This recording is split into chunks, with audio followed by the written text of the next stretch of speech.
Bone song as soon as you hear it. They rap the same, but they didn't sound the same.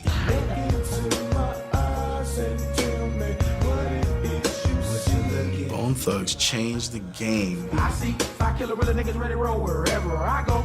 Bone Thugs is like ghetto angels singing to you. Standing on the corner, straight slanging rocks. Oh man, here comes a crooked ass cop. The only rap group to record with Tupac, Eazy-E, and Biggie. I got to have it, yeah. For the love of this. We are the Guns N' Roses of hip-hop. Professional on the stage, crazy off the stage.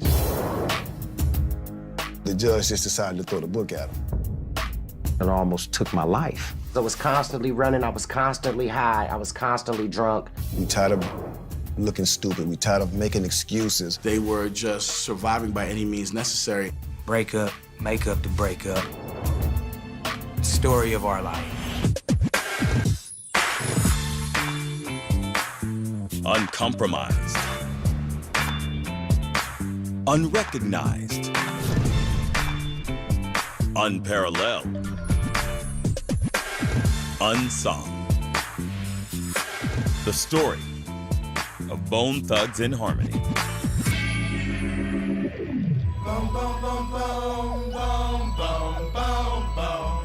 1996, Bone Thugs in Harmony tops the pop, rap, and R&B charts with a song about life and death called The Crossroads.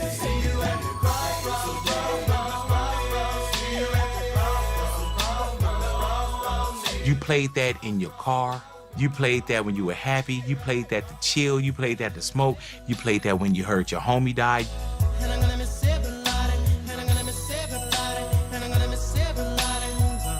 Everyone relates to the nature of losing someone that you love. So this is what ties Bone Thugs into the hearts of everybody. And when it comes to music,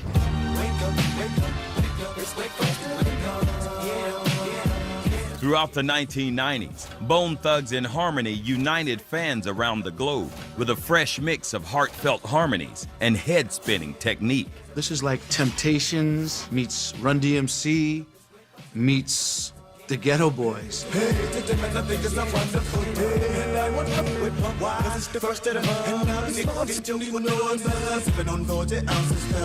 The fast rap harmonizing together, the different cadence, putting it all together and staying within key. They were just so far left field that either it was gonna be good or it was gonna be bad. You know what's the first of the one that might choose we thugs for real. And it was great.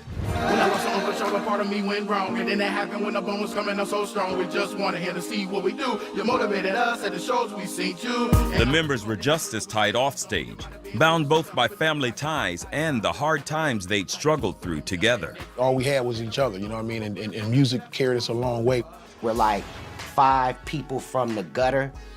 You very rarely get 5 dudes that been through something like that and can bring authentic struggle to hip hop. But even as Bone Thugs transcended their roots through music, the conditions that they sang about, criminal life, drug abuse, and tragic turns of fate, would revisit them as well. Busy used to drink himself into a stupor. You know, being homeless and, you know, shaving off his hair. Like, man, what's going on? I spent a lot of money bailing my brother out of jail. I started smoking sherm, and that almost took my life. I don't want to go back to the block. I don't want to go back to what I used to do. And it's like, what do we do from here? Do we start over? Do we push forward? What's going to happen?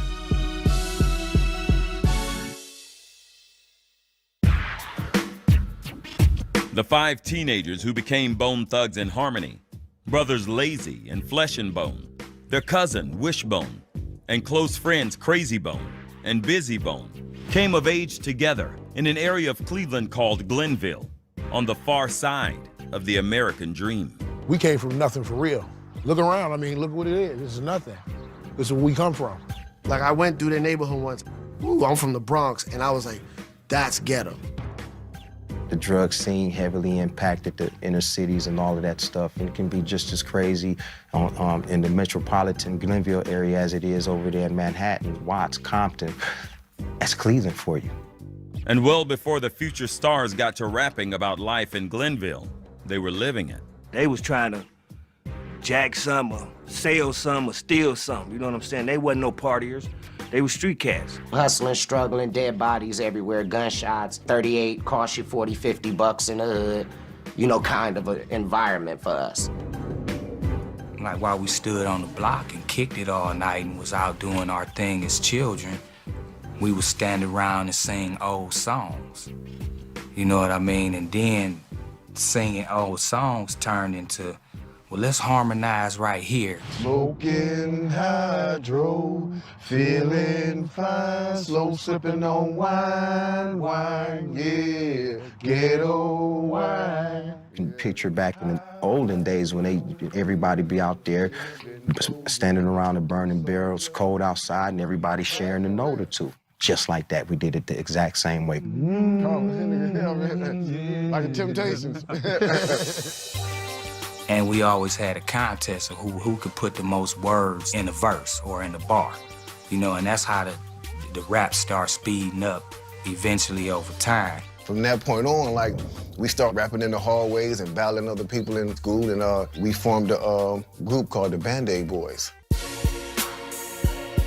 The Band-Aid Boys began winning talent shows, then changed their name to Bone Enterprise to record a locally produced album titled Faces of Death.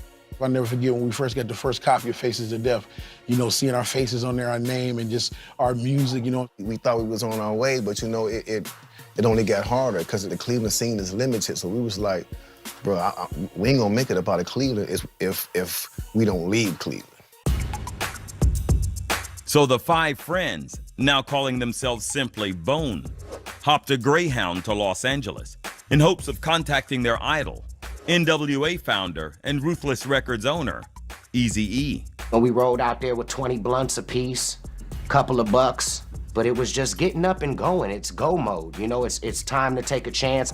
We started calling Ruthless Records every single day, calling like every day. And I remember I was in the room with Busy. He picked the phone up, he was like, hello? And I guess Eazy was like, yeah, can I speak to Bone? I handed the phone to Crazy Bone. I said, brother, it's Eazy-E, say that rap. And then Crazy went off into his rap and he gave the phone to me and I said a rap. And he was like, that is dope. And I can hear people in the background like, damn. And he was like, so where y'all say y'all from again? I was like, we from Cleveland. Man, I got a show in Cleveland in about 2 weeks. We was like, what? Back in Cleveland, Bone Thugs tracked down Eazy-E backstage after his show. Eazy said rap, and then Lazy Bone said his rap. So now he's heard Crazy Bone, he's heard myself, and now he's just heard Lazy. That's all he needed to see. For him, his thought process is like, this is it. Like, this is the next thing. He saw something that nobody else saw. We had a song called Thugs in Harmony. Eazy heard the song and heard the title. He was like, that should be your name, Thugs in Harmony, because y'all singing and y'all rapping and y'all in harmony. And from ever since then, we went by Bone Thugs in Harmony. Soon after that, Eazy-E set up a recording date in LA with producer DJ Unique. Easy, man, hit it right on target, man. You know, putting us together, that was, man, I mean, that was perfect, you know what I'm saying? Because it was a comeback for him, and we, you know what I'm saying, was excited just trying to get in the game. He's 99 is where you find us, like a The first result, released in April 1994, was a game-changing single and video about their Glenville roots titled Thuggish Ruggish Bone.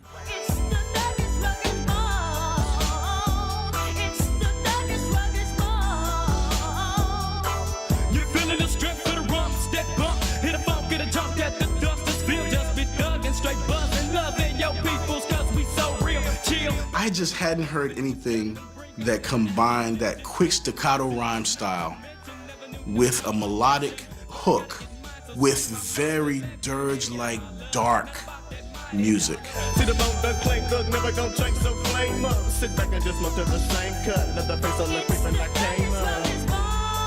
Thuggish Ruggish Bone shot to #2 on the rap charts and transformed Bone Thugs into hometown heroes. That was equivalent to giving Cleveland inspiration as when Cleveland had got LeBron James. It was a party everywhere we went. Cleveland was at a place where they needed something. And Bone Thugs and Harmony gave them what they needed.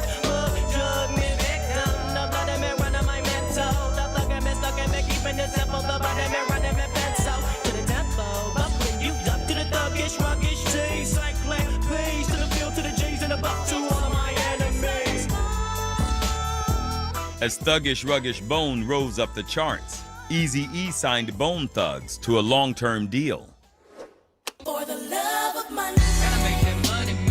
And once the ink was dry, Bone Thugs released their second single, this time featuring Eazy-E, and fittingly titled, For the Love of Money. I'm coming up quick and not quick, cause flesh be loving is money. I'm giving up love to the hustlers, all them Cyclip dusters, making that money, stand on your feet. And you better believe, gotta have that cheese for the green leaves, never catch me sleep. That was an idea Eazy-E had.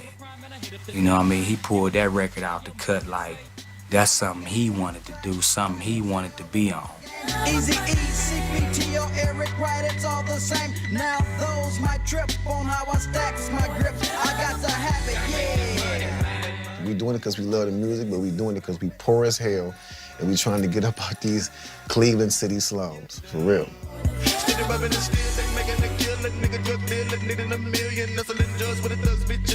For the money these niggas be selling, off a nigga waiting for the nigga thug getting off in the brazen skullers. And when I stick you and lick you up, remember I get them up for the love and more.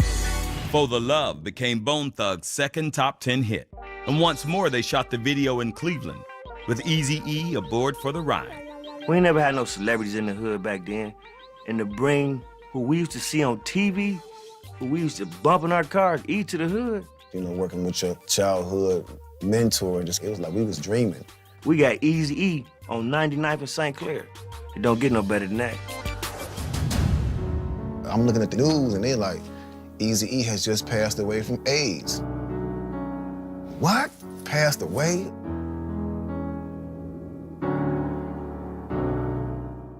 I'm at the bus stop, this car rolled past, and they stopped at the light. And then I heard real loud, like from the system, it was like, we're not against rap. I'm like, that's my song. Yeah, I'm like, but I'm catching the bus, so I can't even say nothing. I don't want to track him down, like, hey man, you playing my song? I'm like, yeah, nigga, why you catching the bus? Get ready for the bone in the motor. Busters, you know me as a hustler. 99 is my street, big bone love. All that makes me stronger.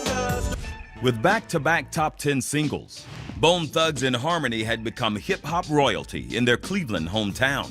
I went to the mall with my brother, like, to go eat. We sitting down, and man, all of a sudden, this crowd of, like, mostly, like, little girls just came and rushed the tables, just trying to get autographs. And I was like, man, we got to get the hell up out of here. It was crazy. We was more famous than we had money. We was living in hotels that Eazy-E was paying for. We was, like, pretty much, like, enjoying the fame that we had, and then Eazy called us, like, okay, so y'all had enough fun? He was like, I want y'all back in LA. Y'all got to come back. We got to start on this album. And while working on their second album for Ruthless Records, Bone Thugs also took a trip to New York with Eazy-E. They just kind of like vibe like this, and wherever he went, they went with him. Eazy was out here with no coat on, like Jerry curl dripping. And I'm like, man, you gonna catch pneumonia, you know what I'm saying? And he said, I'm gonna walk to the hotel. And I said, all right, cool, I'm gonna get in a limo and go back with Bone. And never saw Eazy again. On March 16th, 1995, Eazy-E publicly disclosed he was suffering from AIDS. 10 days later, he died from complications related to the virus. He was just 31 years old. Oh my goodness, it was like hearing about it and then he died. That was what's so crazy about it. It's Cleveland House!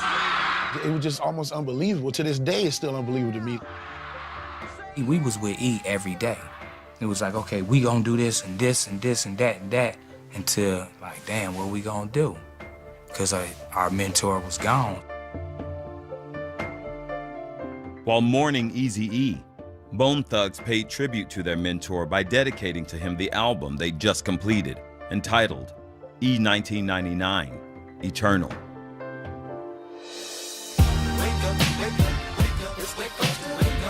And the album's lead single carried on the group's vow to keep it real, with a true-life snapshot about one particular day in the hood. Hey, my niggas, we having a wonderful day, and I want to know it. Why? It's the first of the month, and I'll be smoking, joking, rolling, sipping on 40 ounces again. Gum, we got the blessed rum. First of the month, it speaks for itself. Everybody from anywhere in the ghetto that gets government assistance knows first of the month is like Christmas in the hood. We knew we was gonna get some money. We knew we was gonna have some good food. We was gonna smoke good. We was gonna drink good. And I seen that my sister was already dressed. She said, I'm really gonna get in my stance. Watch out, make sure no one snatches my check. Nigga, that's the real man. Sold in the mail and put it up in the mid pocket. So that we hit it and land it down. Give me a cup of $4. People know that feeling of the first of the month because I want to taste a real sandwich. I'm waiting on that first of the month because I can get my hair braided. I'm waiting on that first of the month because I can get my tennis shoes. First of the month paid serious dividends, cracking the top 20 charts for R&B, pop, dance, and rap. Even as much as we hated going to the grocery store with the food stamps and everything, it was like, okay, we created a song that seems like it's gonna forever be relevant. And it was Bone Thugs' Sense of Sorrow that inspired another song on their E1999 Eternal album, one that would ultimately seal their musical legacy. A lot of people we knew started dying. Wishbone's Uncle Charles got murdered. One of my dudes from the hood, his little brother got shot in the head. Our friend Tombstone had got killed. My boy Hollywood, Crazy's cousin Boo. I had just lost a son. He only lived for like 6 weeks, you know what I mean? But that happened. All our loved ones started falling, so, and then after that, Easy passed. We suffered a lot of loss, man, and that went dead into that record. Tell me what you gonna do, but it ain't nowhere to run. Judgment comes for you and judgment. Bone Thugs channeled their sorrow most vividly on a song they remixed for a video and retitled The Crossroads.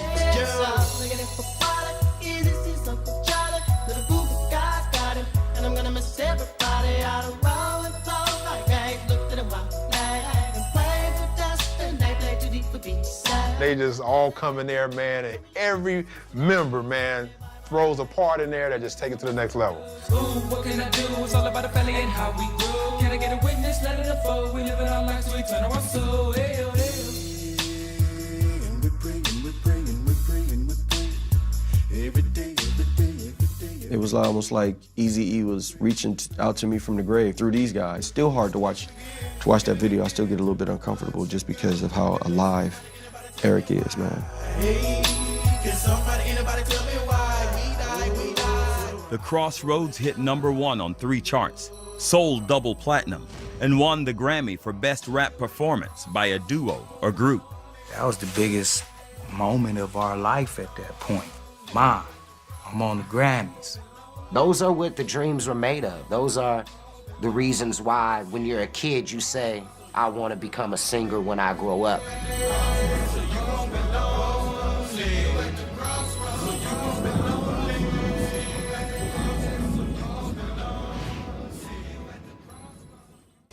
Yeah, man, I miss my Uncle Charles, y'all. And he shouldn't be gone in front of his home when they did the rule was wrong. By the mid-90s, Bone Thugs and Harmony was ruling the charts with a multi-platinum album, while still mourning the loss of their mentor, Eazy-E. And they struggled to come to terms with their new boss at Ruthless Records, Eazy's widow, Tamika Woods Wright. I think the relationship started off wrong because we was a bit biased to everything that was going on. You know, like we've been dealing with Eazy all this time. Now we got to deal with her. I'm not Eric, and I could never be Eric. The formula and the chemistry that they had from the beginning, I could never fill his shoes or do the things that he did. When he died, to start taking directions and orders from somebody else was totally against what we knew and what we wanted to do, period. We didn't care who it was. We was already like rebellious dudes anyway, so, you know, we looked at that as an opportunity to rebel. But by now, Bone Thugs' ongoing fascination with death and the afterlife, both in videos and on songs like Mr. Ouija, began to spawn rumors that the band was into devil worship. We was into everything that was just like dark, deep, eerie. We played the Ouija board one time, and you know, like we was just young, like doing some stuff, you know, like just being kids. No, you know, that Parker Brothers game, you know, you pick up a game from Toys R Us, and you know, you really can't say that we're a part of something that Toys R Us isn't a part of. We thuggish, rugged, Back in the studio, Bone Thugs' Us Against the World attitude helped inspire a double album called The Art of War.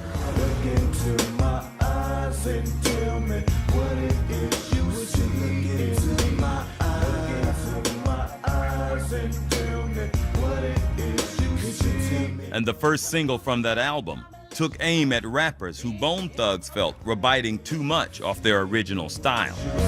What makes a nigga think he can bite my shit, call him with the shreds and up. What's worse, tell it that you made the style we put down 3-4 years ago. And that's just like a nigga wanna take all the credit. I bet it didn't even occur to me, but eventually with your head don't crash, collide. Like up with the enemy, and I don't wanna say they get the name and all that, but y'all finna get scarred.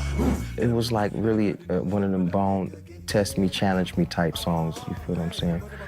And kind of like subtly calling people out, but not saying no name type deal.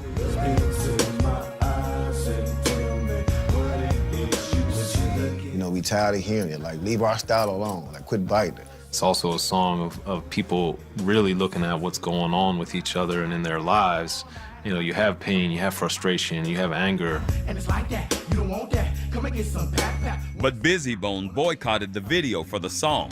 His anger fueled by resentment over the contract Bone Thugs had signed with Eazy, and his increasingly hostile relationship with Tamika Woods Wright. I mean, I'm gonna be honest, I felt as though that Bone Thugs and Harmony should have been cared for like New Kids on the Block. I felt as though, you know, our money should have been a little better distributed. I felt as though we should have been able to handle our own money. Everything was under court supervision. So any and everything that was done, whether it was a penny that was being spent, had to be court approved. I think I kind of gave her more of a chance than, her, she don't know what she doing. And it was like 1 million people doing that already. Her husband died of full-blown AIDS. Give her a break for a minute, man. I mean, this was an estate that stayed open for 9.5 years. So those were things that Bone didn't deal with. 10 years from now, where are we gonna be? We really, really need to get a larger chunk of our percentage now. So that's kind of like where I was, and I couldn't get anyone to hear me. So I would kind of not be a part of certain songs that maybe I didn't think should have been singles. Not always right.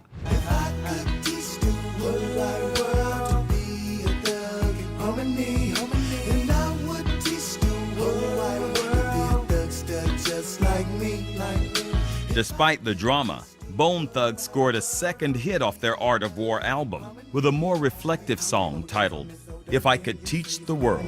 So we should get ready for Armageddon, cause I know God should be ready to roll. Do it with the wickedest like Mr. Policeman. And dog of you with the public fist in the end and pray for the politicians freely. Get an amen. The last days of the last day.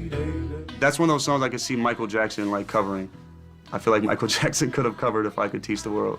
It was definitely like well received with radio, you know what I'm saying? So it showed a different side of Bone, you know, a lighter side to him, you know? If I Could Teach the World became Bone Thugs' 7th straight top 10 rap single. Every day the world goes round and round. I see it's a small word after all. Cause I can go meet and I agree with my fans. Smoke a little weed and have a little laugh. That's a record that anybody and everybody could listen to. But if I could teach the world to be a thug just like me. It kind of took them to a whole nother level. To repeat, please, if we can, no more murder. Amongst ourselves, if we can, no more murder. We were put in a position to be thinkers as well as artists and be coherent of fan base, to let them know it's two sides to, you know, to your day. You know, it can be all good, can be all bad, or it can just be all thuggish. But once again, Busy blew off the video shoot, and his erratic behavior was becoming cause for alarm among both friends and bandmates. We would promise people all 5 members, but only 4 of us would show up, so they're looking at us like, okay, y'all ain't got y'all together. So we missed out on a lot of opportunities, like, because of that. I mean, I'm gonna be honest with you. Those years passed me by because I was so drunk and I was so high. My grandparents were drinkers. You know, my mom was a weed smoker. You know, I grew up around it. So I think it was not only my environment or my upbringing, but in my bloodline. Busy's behavior was putting Bone Thugs' career in peril. And another member was about to raise the stakes even higher. Flesh was usually like the quiet dude, laid back, you know what I'm saying? And all of a sudden, he acting like a psycho. And I look into my eyes, what you see, a really killer thug, putting it down with harmony. Through the mid-1990s, Bone Thugs and Harmony changed the game for hip-hop with a sound and a style that got props from top rap artists from East Coast to West. That was so fresh and so brand new that everyone knew we got to jump on this to prove that we are a part of what's hot right now.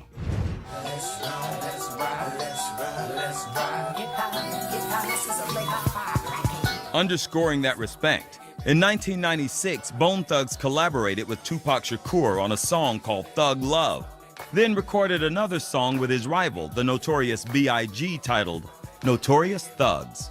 They did their parts, and then Big was like, shh, what am I gonna do on this?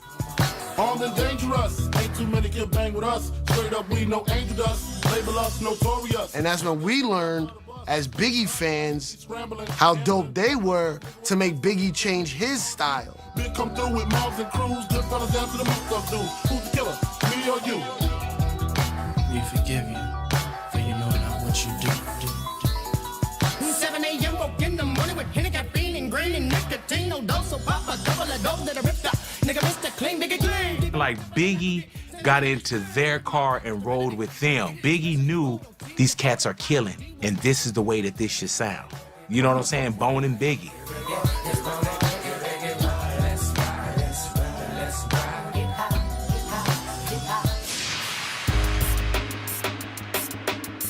But by the late 1990s, Bone Thugs themselves were coming unglued.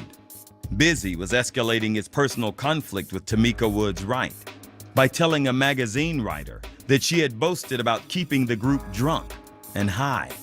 That was their whole thing, like convincing people to not listen to me because I was so young and I liked to drink beer and smoke weed.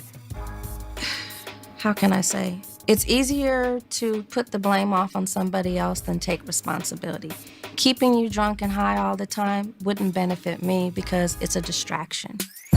In the meantime, 3 members of Bone Thugs had taken time away from the group to record solo albums, including Crazy Bone, who was out promoting his record even as the rest of the group gathered in the studio for their 4th album, BTNH, Resurrection.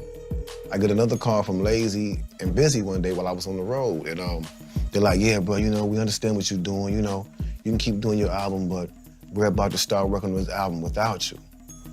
I was like, oh, really? Okay, cool, y'all do that, bam. Other producers started coming in, you know what I'm saying, you know, and, you know, that's gonna kind of, you know, change the chemistry a little bit. This is something we're supposed to do as a group. We're supposed to start this album at the same time with each other, and we're supposed to finish it. Released in February 2000, BTNH Resurrection went platinum in 1 month's time, but it failed to launch any hit singles. And by that point, Flesh and Bone was busy compiling a rap sheet that had nothing to do with music. PCP is generally sold on the streets in various forms. Man, I started smoking Sherm. The cigarette form, now that could be a Sherman or a factory cigarette dipped in liquid PCP. There's a lot of people that end up on Sherm, whatever you want to call it, don't come back. And it almost took my life. He was acting weird. Flesh was usually like the quiet dude, laid back, you know what I'm saying, smart, and all of a sudden he acting like a psycho. I didn't understand it because my brother was in college, doing very, very well. He went straight gangster, and I don't know if no rapper went harder than my brother. There were charges for possessing an explosive device, discharging a firearm with negligence, and for threatening a friend with an AK-47 that Flesh had pulled from a baby's crib. I spent a lot of money bailing my brother out of jail. I don't know if he realized it or not, but 50,000 here, 50 there, 50 there, boom, go to jail. It was just a lot. It was building, you know what I'm saying? You know, and I guess whatever took place with him and the neighbor, that set it off. One 4th of July weekend, a verbal dispute between Flesh and a next-door neighbor boiled over into something more. Man walked all the way on my property early, and so that was the end of the straw. That was it. The man was outside my patio window while I was in bed with my wife. So what was I supposed to do? And I lost it. I lost it. Flesh claims that no physical violence occurred that day, but a court found him guilty of assault with a deadly weapon, along with criminal possession of a firearm by a felon. Flesh was sentenced to 10 years in prison. When that incident happened, you know, the judge just decided to throw the book at him. I guess they got tired of seeing him, and they was like, we're gonna sit you down for a minute. Yes, I could have reacted in a different manner, but I jumped and acted spontaneously, and it cost me. What else could I do but cry like a baby? That wasn't supposed to happen to my brother, you feel me? Like, you know, being who we are and where we come from, actually, you know, make it and, you know, be somebody in the world to some other people and go to prison for all that time was crazy. If this is what God wills for me, I had to take it on the chin, accept it, and keep moving. And keep moving. It wasn't nothing else for me to do but try to grow from it, learn from it. With Flesh in prison, the other 4 members of Bone Thugs carried on, completing their 5th and final album for Ruthless, Thug World Order. And the album launched a surprise hit single, a collaboration with singer Phil Collins called Home. I've been stuck in the struggle and I've been wondering if I'm ever gonna bubble. I'm getting caught up in the tough state of using my muscle when every time I extend my heart to my mother. Caught up in the game, now I'm back up in the hustle. Sometimes I sit in the wonder if it for my number, if it wasn't for the pump, the fam in this world where nobody don't give a damn, but I'm still a man. My father used to play Phil Collins, you know, in the house, and that song, Home, was like one of my favorite songs. I sampled the Home with his voice on it, and I just put a verse on it. Lord, please take me home, come and take me home.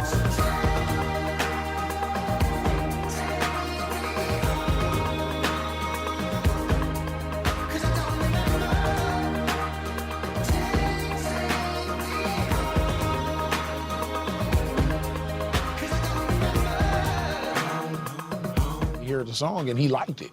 He was like, okay, y'all want to do it, it's cool, y'all go ahead and do it, but if y'all want to shoot the video, y'all got to come way over here.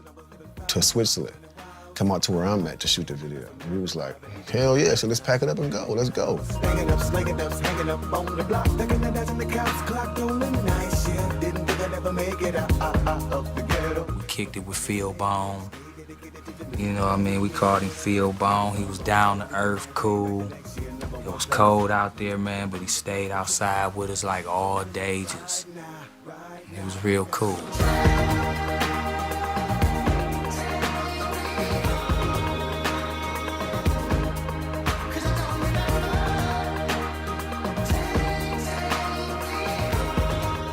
But once again, Busy refused to be part of the video for the hit song.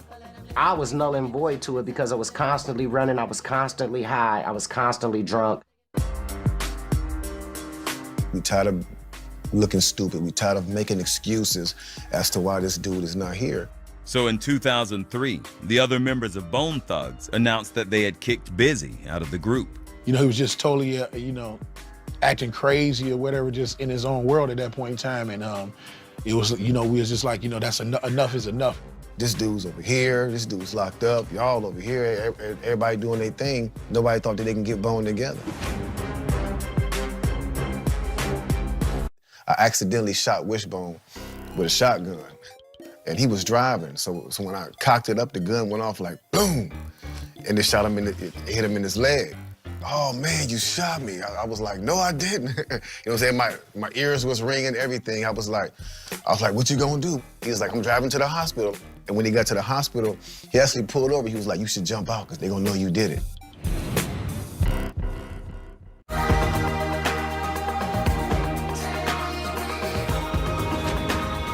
Despite 4 straight platinum albums, by the mid-2000s, Bone Thugs and Harmony seemed to be a dead group walking. With one member in jail and another in exile. But the 3 members still standing refused to let go. Me, Cray, and Lay always, you know, felt like we gotta keep the brand going no matter what. You know, we didn't want to go back to the streets and do what we used to do to, you know, to survive. We had to take some fame, so we wanted to keep that going. So, working as a trio, the group released Thug Stories in 2006. A year later, they dropped Strength and Loyalty, with help from producers ranging from Swiss Beats to Akon, on a single called I Tried. I try so hard, can't seem to get away from misery. Man, I try so hard, will always be a victim of his streets. Akon, he knew what the fans wanted to hear. He knew what tempo, he knew what to say, you know, like he knew the whole science of what was going on with Bone Thugs and Harmony and which record to do. It's like I'm taking 5 steps forward and 10 steps back, trying to get ahead of the game, but I can't seem to get it on track, and I keep running away the ones that say they love me the most. And if you listen to the verses in I Tried, each guy is speaking from the heart of what they're literally going through in their life at that time. I see things won't change, I'm stuck in the game. As soon as I get out, it keeps pulling me back. Got me doing dirty. So used to this hustle money that I don't understand, no 9 to 5 work. Studied on the streets, hustles know what I mean. Hustles balling before us, I'm trying to make that major league. And that's why that song became such a major hit, because it was real, it was honest, it was truthful. I Tried reached number 6 on the Top 100, the group's highest charting pop single in 10 years. And people were like, man, Bone, man, they did it again. It was just 3 members. Everything was like starting to pick back up, and everything was like coming back full circle. Then in 2008, after serving close to 8 years, Flesh and Bone was released from prison. On the day he walked free, he was greeted by Lazy, Wish, Crazy, and Busy. Bone Thugs' first true reunion in nearly a decade. All I knew was I was getting out of prison. I didn't know I was gonna have Busy there, Crazy there, Late, a Wish there. I didn't know, but everybody was there. 10 years is a long time for anybody, but one of your buddies who's the reason for you making it in this world, it was phenomenal, beyond tears. The downtime that I was able to get in prison, all of the meditating, all the, you know, eating right, the exercising, I think that's what brought me back to natural health. But for me to be able to get out and have an opportunity to go straight to work was like heavenly. It was like prayers answered, as God always do, every step of the way. Where the money makers? Yo, where the fiends at? All the hustlers, let's get it in like this. Come on. 2013, Rock the Bells. 2 decades after they first came out of Cleveland to change the course of hip-hop, Bone Thugs and Harmony is on stage, together, once more. The group had to proceed the way they did without myself, also without Busy for a considerable amount of time. And, you know, ultimately, it ain't too far away from home, Bone Thugs and Harmony, that either one of us can get to. But in the years following Flesh's release from prison, Bone Thugs' journey remained a bumpy ride. They released their 9th album, Uni 5, in 2010, with their longtime producer, DJ Unique. But sales were disappointing. We were actually seeking for a way to get our creative juices back to flowing. So that was a style that we started working on that we really, really love. But it was kind of, I think it's still one of those records that people really aren't ready for at this point. There are also reports that both Lazy and Crazy had plans to leave the group, but that hasn't happened yet. We all understand, like, Bone is the nucleus, Bone is the mothership. This is where it all started, and this is where it's gonna end. But, you know, we're all talented enough to go out and create other avenues for ourselves. I had wrote a statement explaining, like, why I wouldn't be a part of certain things. And people took it like, oh, he left Bone. And they came down hard on me. I ain't leave Bone, I am Bone. These days, Bone Thugs and Harmony are back to performing before sellout crowds. And in recent years, Busy Bone has found his personal footing as well. I had to man up, you know? Like, hey, if I'm gonna keep on drinking, I'm 100 pounds overweight, I need to put the bottle to the side and get my priorities together. For the love of money. And during their 2013 Rock the Bells performance, Bone was joined once more by an old friend. a hologram of their mentor, Eazy-E.